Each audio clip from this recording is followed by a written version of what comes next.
چلانے والا ہے۔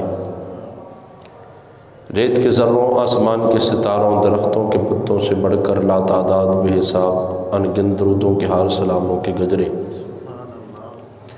نبی اکرم نور مجسم شفیع آدم و بنی آدم مالک کون و مکان سیاح الی مکان سید ان سجا محبوب رب العالمین صاحب رحمت للعالمین، بے کسوں کے گس، بے بسوں کے بس، غریبوں کے والی، یتیموں کے ماوا، مسکینوں کے ملجا، اللہ کے پیارے امت کے سہارے، میرے اور آپ کے لجپال کریم مہربان شفیق آقا نامدار مدنی تاجدار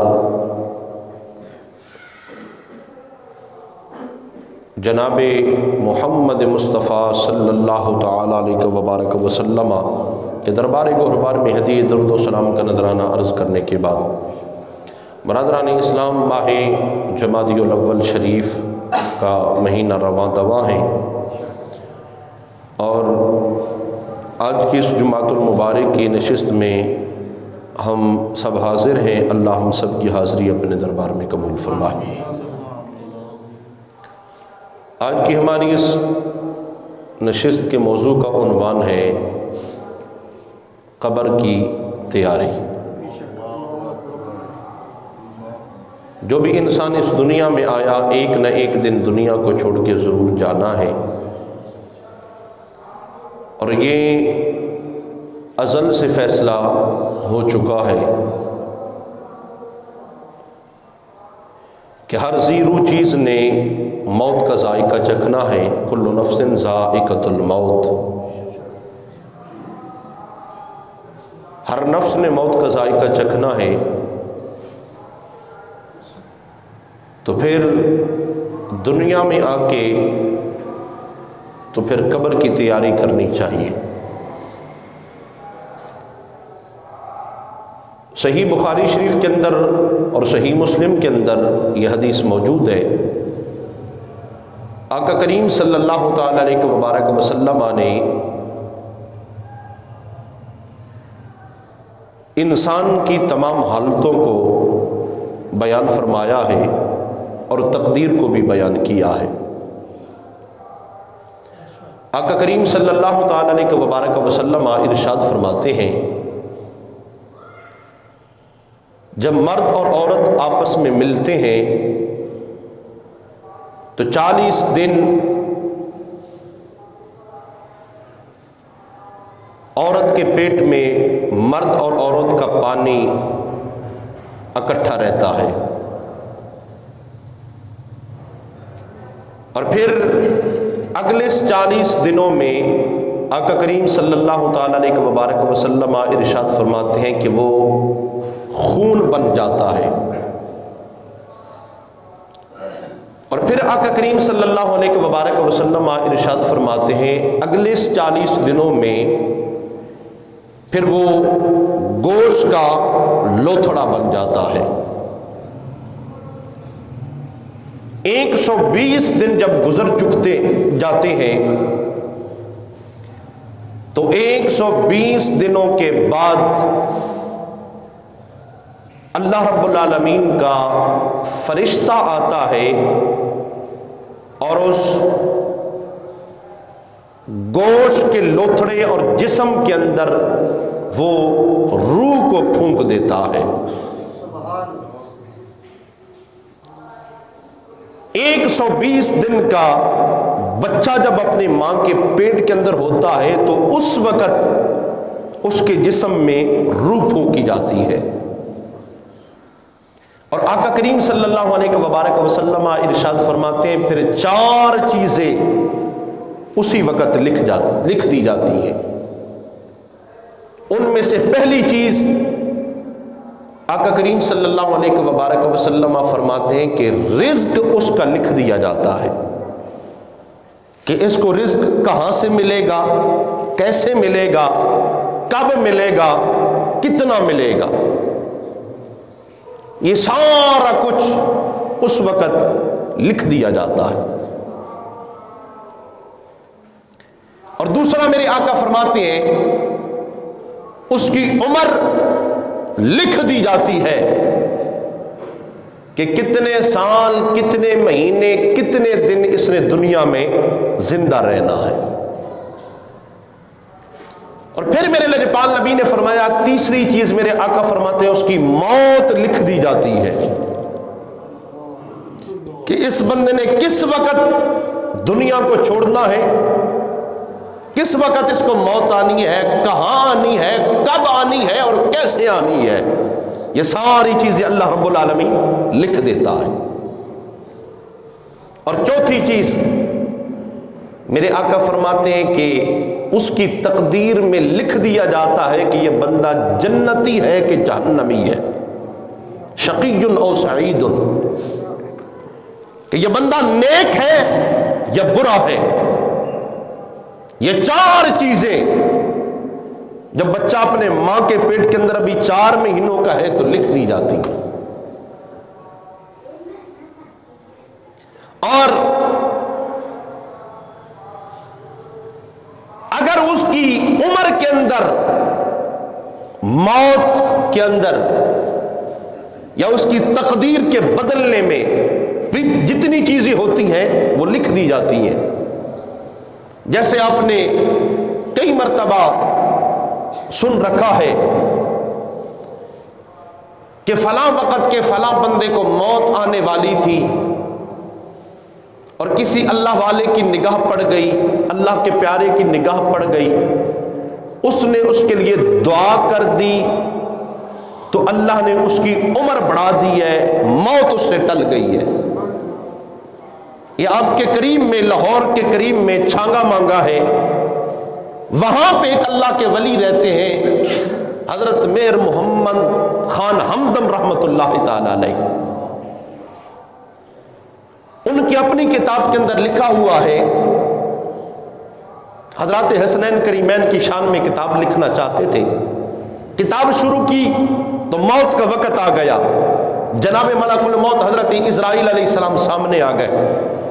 اللہ والے تھے، اپنی نگاہ سے دیکھ لیا کہ ملک الموت، موت کا فرشتہ میری روح نکالنے کے لیے آ گیا ہے، تو اللہ کے دربار میں عرض کی مولا میں تیرے نبی کے شہزادوں پہ کتاب لکھنا چاہتا ہوں، جب تک کتاب مکمل نہ ہو اس وقت تک مجھے موت نہ دینا۔ تو اللہ نے ان کی عمر بڑھا دی۔ یہ بھی سارا تقدیر کے اندر لکھا ہوتا ہے۔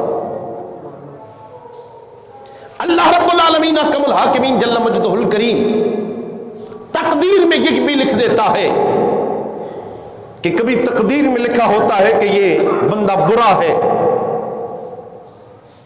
وہ کوئی نیکی کا کام کرتا ہے، اللہ اس کی تقدیر سے برائی کو مٹا کے نیکوں میں اس کا نام لکھ دیتا ہے۔ کبھی اس کی تقدیر میں لکھا ہوتا ہے کہ یہ نیک ہے، لیکن اس کی تقدیر میں لکھا ہوتا ہے کہ یہ جہنمی ہے۔ ساری زندگی وہ نیک کام کرتا ہے، لیکن خاتمہ اس کا ایسے کام پہ ہوتا ہے کہ وہ جہنمی ہو جاتا ہے۔ اس کی مثالیں حدیث طیبات کے اندر موجود ہے، صحیح بخاری شریف کے اندر موجود ہے۔ ایک بندہ بڑا گناہگار، بدکار اور سیاہکار، ایک عورت کا بھی تذکرہ ملتا ہے اور مرد کا بھی ہے۔ وہ راستے میں جا رہا ہے، اسے پیاس لگی، اس نے دیکھا ایک کنواں ہے، کنویں کے بہت نیچے پانی ہے۔ وہ شخص کنویں میں اترا، پانی پیا، باہر نکلا۔ جب باہر نکلا تو کنویں کے کنارے ایک کتا کھڑا ہے اور وہ کتا مٹی کو چاٹ رہا ہے۔ اس بندے کو پتہ چل گیا کہ یہ کتا بھی پیاس کی وجہ سے بلک رہا ہے۔ وہ بندہ پھر کنویں میں اترا اور آقا کریم صلی اللہ علیہ وبارک وسلم فرماتے ہیں کہ اس نے اپنا موزہ اتارا، موزے کے اندر پانی ڈالا، پانی ڈال کے اس موزے کو اپنے دانتوں میں دبایا اور پھر کنویں سے اوپر چڑھا۔ اوپر چڑھ کے اس نے کتے کے آگے وہ اپنا موزہ پانی والا رکھا۔ ہاتف غیبی سے آواز آتی ہے، تو نے میری مخلوق پہ رحم کیا ہے، میں رب نے تیرے سارے گناہوں کو معاف کر کے جہنمیوں کی لسٹ سے تیرا نام نکال کے میں نے جنتیوں کی لسٹ میں شامل کر دیا ہے۔ اور ایک صحابی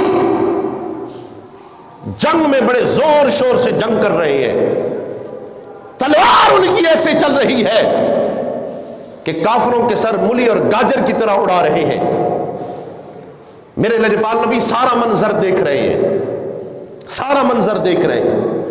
صحابہ بھی کہتے ہیں آقا وہ صحابی کو دیکھے، اس کی تلوار کتنی زوراور ہے اور کیسے چل رہی ہے. میرے آقا فرماتے میں سارا منظر دیکھ رہا ہوں، کام تو یہ بڑا اچھا کر رہا ہے، لیکن یہ بندہ ہے جہنمی، ہے جہنمی. اب صحابہ کہتے ہیں ہم پریشان ہو گئے کہ جنگ کر رہا ہے، رب کی راہ میں سب کچھ کر رہا ہے، اور جہنمی کیسے ہے؟ صحابہ کہتے ہیں ہم نے اس کا پیچھا کیا، کہا ہم نے دیکھنا ہے. اللہ کے نبی ایسے فرماتے نہیں، حضور کی نگاہ دیکھ رہی ہے سارا منظر. صحابہ کہتے ہیں جنگ میں وہ بہت زخمی ہو گیا. جب زخموں کی دردوں کی وجہ سے وہ پریشان ہوا نا، خیمے میں گیا، خیمے میں جا کے نا اپنی تلوار کو سیدھا رکھ کے اپنی تلوار کے ساتھ اپنا گلا کاٹ لیا، خودکشی کر لی. اور خودکشی کرنے والا حرام کی موت مرتا ہے اور وہ جہنمی ہوتا ہے. وہ صحابہ کہتے ہیں جب ہم نے یہ منظر دیکھا ہم آقا کریم کے قدموں میں آ کے گر گئے. آقا اپنے سچ فرمایا تھا، کام وہ جنتیوں والے کر رہا تھا، لیکن آخری کام اس نے ایسا کیا کہ وہ جہنم کی وادی میں چلا گیا. تو یہ تقدیر کے اندر لکھا ہوتا ہے، اور یہ تقدیر اللہ والے پڑھ لیتے ہیں، اللہ والے پڑھ لیتے ہیں. اور اللہ والے تقدیر کو پڑھ کے رب کے دربار میں عرض کر دینا تو اللہ پھر تقدیروں کو بدل بھی دیتا ہے. ولی اللہ دے تقدیر بدل دیں دے، لکھی ہوئی لوہے محفوظ تے تحریر بدل دیں دے، کیونکہ وہ رب کے پیارے ہوتے ہیں. تو میرے بھائیو اللہ نے انسان کو دنیا میں کس لیے بھیجا؟ میرا رب فرماتا ہے وما خلقت الجن والانس الا لیعبدون، میں نے جنوں اور انسانوں کو اپنی عبادت کے لیے پیدا کیا ہے. اور جو آیت مقدسہ میں نے پڑھی، میرا رب فرماتا ہے ان اللہ اشترى من المؤمنین انفسهم واموالهم بان لهم الجنہ. میرا رب فرماتا ہے ان اللہ اشترى، بے شک اللہ خریدار ہے، من المؤمنین، مومنوں سے. اللہ خریدنا چاہتا ہے مومنوں سے. انفسهم واموالهم، ان کی جانیں اور ان کا مال، بان لهم الجنہ، جنت کے بدلے میں، جنت کے بدلے میں. رب جنت دینا چاہتا ہے، خریدنا کیا چاہتا ہے؟ ہماری جانیں اور ہمارا مال. ہم دکان سے سودا لینے کے لیے جائیں، ہم چینی خریدتے ہیں، آٹا خریدتے ہیں، اب تو وہ بھی غریب کی پہنچ سے دور ہوتی جا رہی ہے نا. ہم پیسے دے کے کھانے کے لیے اشیاء خریدتے ہیں یا کاروبار کرتے ہیں تو پیسے دے کے مال خریدتے ہیں. میرا رب فرماتا ہے مومنو میں تمہاری جانیں خریدنا چاہتا ہوں، میں تمہارے مال لینا چاہتا ہوں. مولا بدلے میں کیا دے گا؟ کہا میں پیسوں کے بدلے نہیں لینا چاہتا، میں جنت کے بدلے میں لینا چاہتا ہوں. جان ہمیں عطا کرنے والا کون ہے؟ اللہ. مال عطا کرنے والا کون ہے؟ رب کہے مجھے تیری جان کی ضرورت ہے. ہماری جرت اور مجال ہے کہ ہم کہیں ہم نے جان نہیں دینی. رب کہے تمہارے مال کی ضرورت ہے، ہمارے اندر اتنی ہمت اور جرت نہیں کہ ہم رکاوٹ بنے. رب ویسے بھی لینا چاہے تو ہماری جان اور مال لے سکتا ہے، کیونکہ عطا اس نے کی ہے، دی اس نے ہے. جو چیز دے دے وہ واپس بھی لینے کا حق رکھتا ہے، لیکن وہ رب 70 ماؤں سے زیادہ پیار کرنے والا ہے. وہ رب فرماتا ہے میں نے تمہاری جان بھی لینی ہے، میں نے تمہارا مال بھی لینا ہے، اور میں نے دے کے فری میں واپس نہیں لینی، اس کے بدلے میں میں نے تمہیں جنت بھی عطا کرنی ہے، جنت بھی عطا کرنی ہے. وہ جان لینے کا مقصد کیا ہے؟ رب کو ہماری جانوں کی ضرورت نہیں.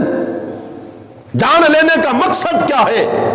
رب فرماتا ہے میرے بندے میں نے تجھے جان عطا کی ہے، اس جان کو میرے نام پہ لگا دے، اس جان کو میرے راستے پہ لگا دے، مولا مجھے کرنا کیا ہوگا؟ اے بندے میں نے تجھے جان دی ہے، ہمت دی ہے، اس اپنی جان اور ہمت کے ساتھ میری عبادت کر، میرا ذکر کر، میری فکر میں رہے، میری جستجو میں رہے، مجھے تلاش کرنے میں رہے، ہر نیکی کے کام میں آگے لگنے والے بن جا، ہر برائی سے رکنے والا بن جا، اللہ اللہ کرنے والا بن جا، میرے محبوب پہ درود و سلام پڑھنے والا بن جا۔ جب تو زندگی ایسی گزار کے آئے گا، ادھر تیری آنکھ بند ہوگی، تیرے سامنے میری جنت کا محل موجود ہوگا۔ مولا ہمارے مالوں کی تجھے ضرورت ہے؟ کہا نہیں، تمہارے مالوں کی مجھے ضرورت نہیں، مال تمہارا ہے، بگڑی بھی تمہاری بنے گی۔ مولا کیسے؟ کہا مال میں نے تجھے عطا کیا، اب میں یقرض اللہ قرضا حسنا، میرا رب فرماتا ہے میرے بندے مجھے اپنا قرض دے، مجھے قرض دے۔ رب کو ہمارے قرضے کی ضرورت ہے؟ وہ تو لفظ کن کہے تو ساری کائنات بنا دیتا ہے، ساری کائنات کو دینے والا وہ ہے، پھر مولا قرضہ کیوں لینا چاہتا ہے؟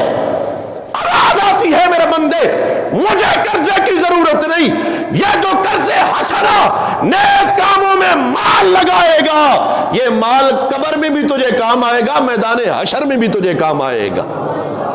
مولا ہمارے مال کی ضرورت ہے، رب کو ضرورت نہیں۔